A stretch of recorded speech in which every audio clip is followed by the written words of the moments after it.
People them blunt. People them blunt. Yeah, yeah. Spell club with two B's. People them blunt. People them blunt. Spell club with two B's. People them blunt. People them blunt.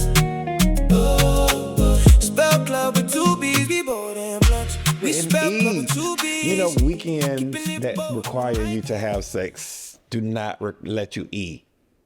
Oh, don't let you eat. Yeah. I'm gonna eat. See, and I don't have, I can eat. I can eat. But Child, listen here. it just don't give me that time to clean. Like, that clean out portion is like, If you want some of this booty hole, you're gonna have to understand it's gonna take me some time to clean out because I'm gonna eat. I'm not gonna starve myself on no dick. Sorry. But do you really like, yeah, I ain't got time. I ain't gonna hold No. you. If I gotta line up and I'm hungry, yeah, that hunger gonna have to take. Yeah, we're not doing that. Cause see, I've been disappointed too many times where I done starve myself for dick. Dick don't last for about 5 or 6 minutes, and I'm hungry, I'm upset, and I'm angry. But that's good because the 5 or 6 minutes is what you really want. Remember? No, the fuck it ain't. If I'm gonna clean my asshole out for 2 damn hours, Like 5 or 6 minutes. I'm saying, cause you know, a person really don't. We really, to be honest, I ain't holding you. We really don't want you us for 2 hours unless no, I don't want you you. are extremely horny. But the 5 or 6 minutes and then I gotta line up, I think that goes with the flow. If that makes sense. No, baby, I don't want no 2 hours, but I also don't want no damn 6 minutes. If I done spent an hour to 2 hours in the shower with a hose up my ass to get cleaned out for you, you better give me more than 6 minutes a But day. it's not just for him though. Well, for me, it's not just for him because I got a line. I got more than him that's coming. This is why I think I like being single. Oh, because okay. I see what you're saying now. There's multiple men involved. I got a caterpillar going. I'm just thinking about No, fuck that. Because well, you know. I know for a fact, even if he for 2 hours, one ain't enough. If I'm doing that clean out process and I'm trying to go, one. Yeah, that ain't enough. I know I need. It's like a can of Pringles. You can't just have one. You got to have multiple dicks. Well, look, don't forget the part. I bet you can't have one. Yeah. Okay, honey. We recording. Okay, let's start these questions. Let's get it. Ooh, what a way to enter into a conversation. It's time to get to know CORDAE. That's what I want. I want to get to know CORDAE. And I'm here to get to know Trap. Okay, so let's get it started. Let's get it. So, disclaimer before we get started, because everybody say all we do is talk about sex. I'm looking directly in the camera. This is not what it's supposed to be. This is our conversation before the conversation started. Y'all just was privy to that in case it's make the cut. Yeah. All right. So I guess I'll start off with asking a couple of questions before we get into the conversation. Let's get it. All right. So one of my questions for you is, what was your upbringing like? Were you raised with a religious background? So I'm from the hood of Orlando, Florida. Okay, Florida. If you Google it, you definitely would know. I'm from Mercy Drive. Okay. I grew up in the Palms Apartments. I have 2 brothers and a sister. I am the middle child. They feel that it's the favorite. They feel I'm the favorite child. I don't feel like I'm the favorite child. You know, everybody who's a middle child always end up saying that like they get lost in the sauce somewhere. They are. Because you know that first child, it seemed like all parents cater to, like they was the gentle parent, like, oh, come here, and then that second child is like, okay, he falls. And by the time you get to the last one, like, fuck this shit. You're alive. Yeah, it's okay. So yeah, I definitely feel like, well, my mom and my aunts always told me, it was like, yeah, you was the one. They knew I was going to be gay in a sense. Okay. They was like, your mama held you too much and she didn't want nobody else touching you. So it's like, oh, well, I mean, okay. So she was protecting me in a sense. So yeah, I get it. But yeah, I think my upbringing was very well. I always wanted more for myself. I did not want to be in the hood. I'm not in the hood now. And I think that folks need to go ahead and see other stuff. I want to see more. So that's what I strived on. I strived on being better than the next. I feel like our parents always want us to do better than their generation did, and then of course the generation that came before them want us to do better. You want to keep leveling up each generation. It's crazy because it don't happen like that now for this generation. It seems like honestly all of that fell off. Like we're starting back at ground zero to me. I think what it is people get lazy. people live in the microwave society where they want it to be instant and quick like that. They don't want to work for stuff. And I think the work ethic, along with what's displayed on social media, kind of got people all fucked up in the mind. They think shit just come easy, but it don't.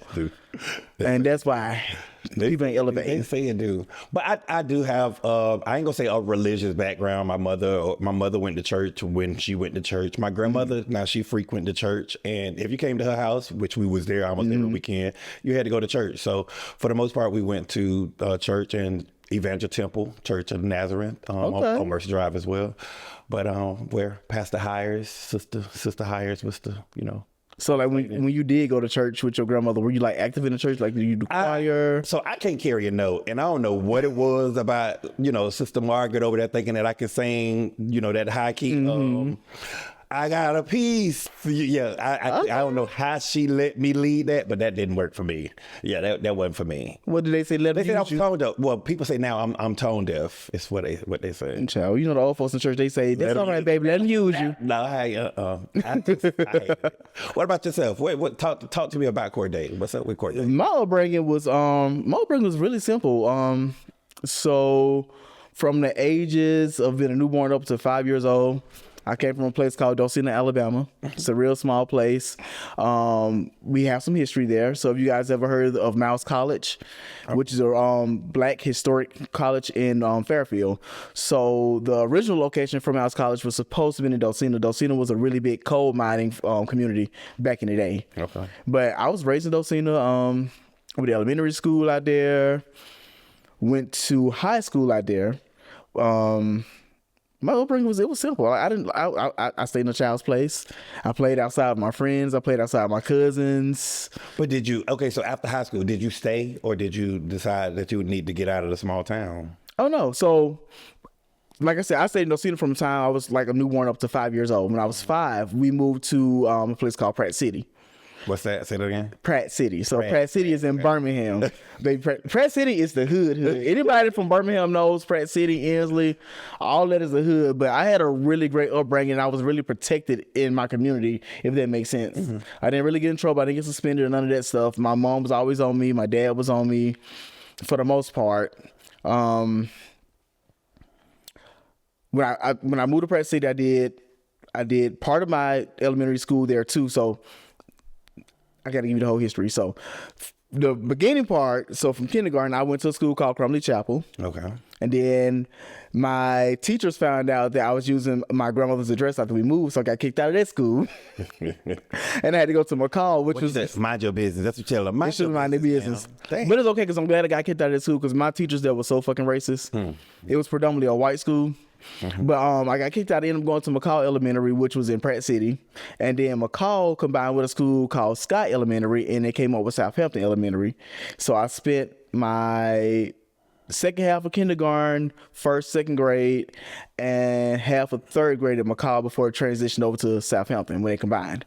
Then I went to Daniel Payne Middle School. Left the city school system, went back to the county, went to minor high school, did there for my 9th and 10th grade year. And then my best friend, who was a drum major for Jackson Nolan, was like, we should graduate together. So I was like, you know what, cool, I'll come back to Jackson Nolan. Left mine, I went back to Jackson Nolan, had to switch over to the whole uniform system, which I could not stand. I was like, this is not going to... individual. Baby, this is not going to work for me. Can't be an individual. This is not going to work for me. So I left Jackson Nolan after my junior year, went back to minor high school my senior year, and I graduated from minor. So yeah. And then what though? After that though? After that, I went to college. Oh, what school? I went to Mouse College. Okay, come on. I didn't graduate, but I went.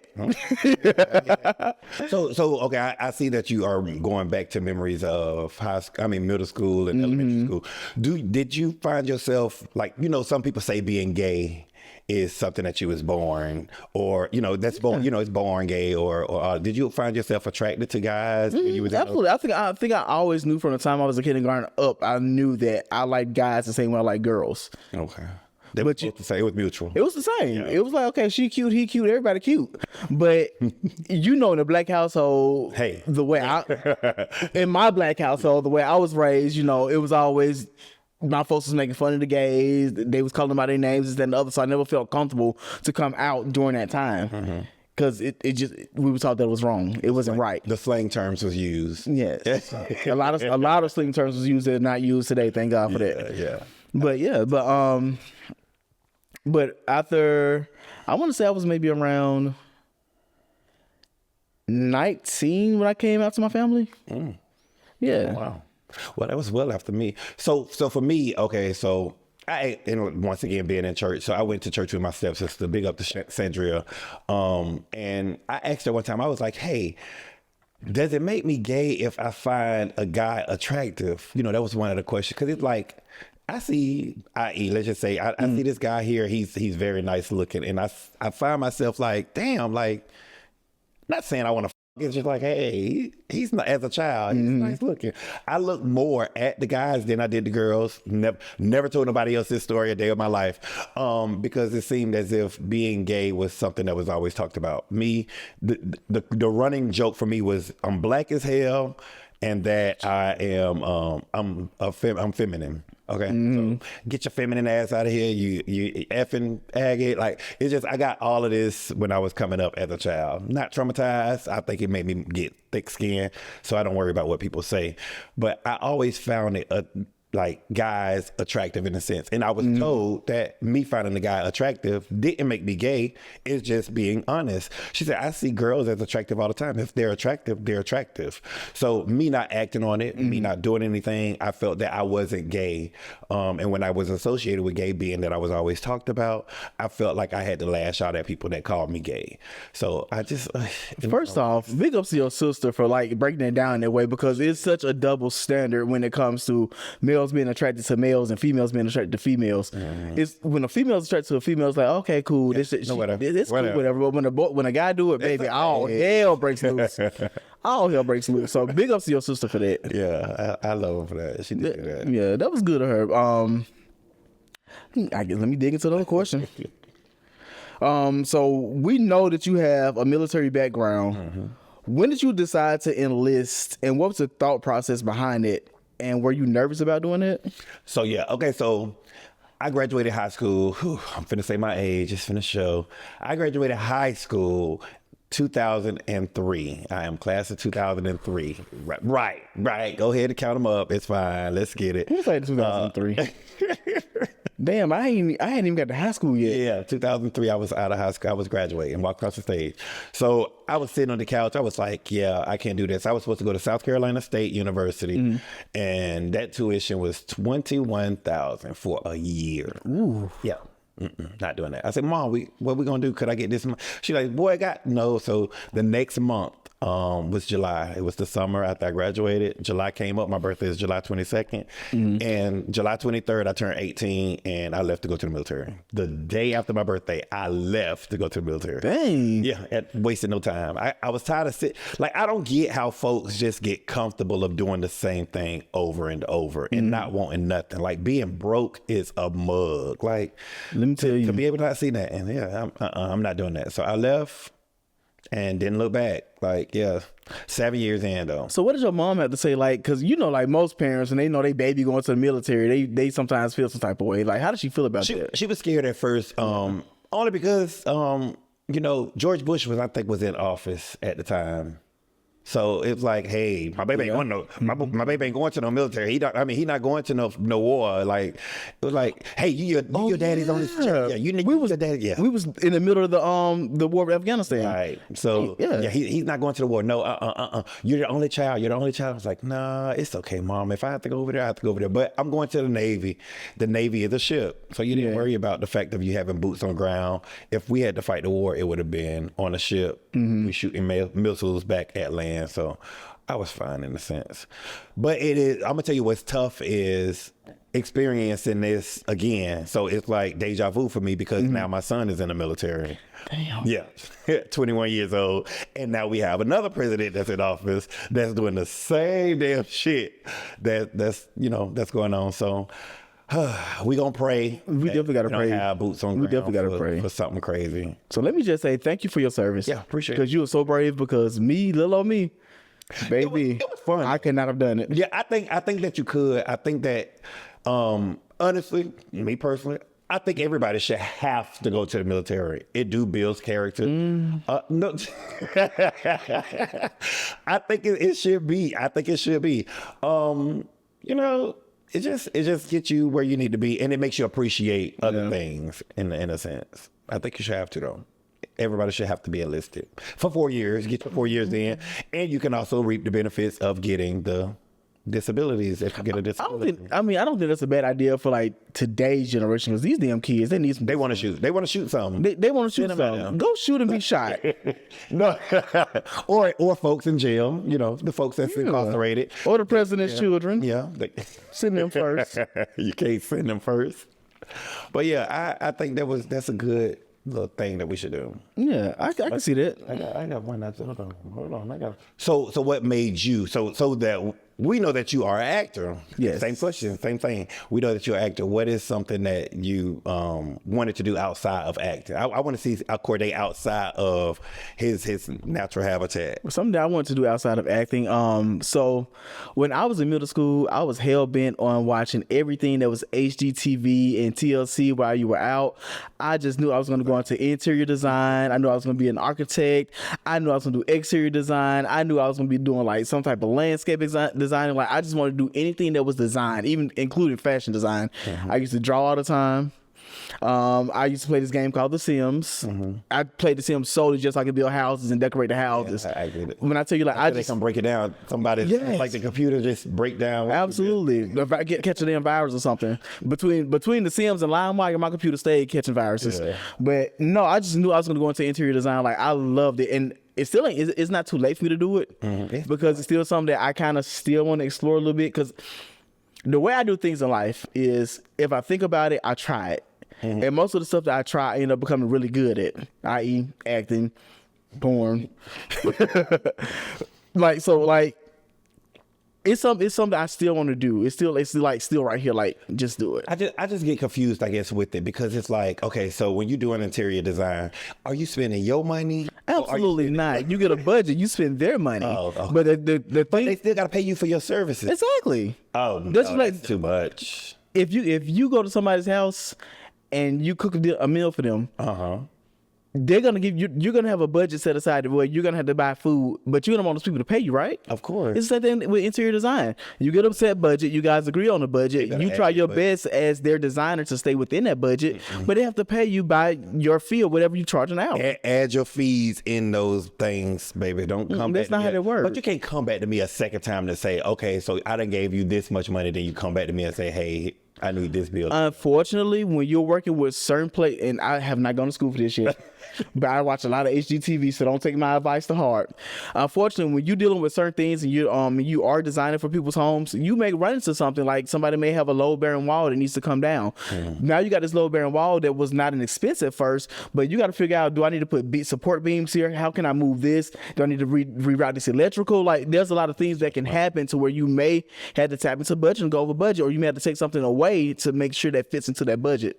So it's a lot that goes into interior design if you pay attention. Nope. Don't want it. But it's interesting though. It's a beautiful thing. And honestly, I would love to go spend somebody else's money to make something look beautiful. I agree with you. When you think about it, at the end of the day, when you go home, your home is your safe space, right? You feel you don't feel comfortable anywhere else the way you feel comfortable in your home. Agree. So just imagine being able to give somebody that comfort and that beauty in their home, and you did that because it's almost like your contribution to the world in a sense. I get it. Yeah. Because you're giving somebody peace. But yeah, I definitely want to tap into that. I still want to tap into that. So my third, he got a friend out there. If you got a friend out here, that he can, look at. I come help you redecorate your house just to get the experience. He is charging. But I'm gonna charge you that just to help you redecorate. You gonna buy all the shit. Yes, you will.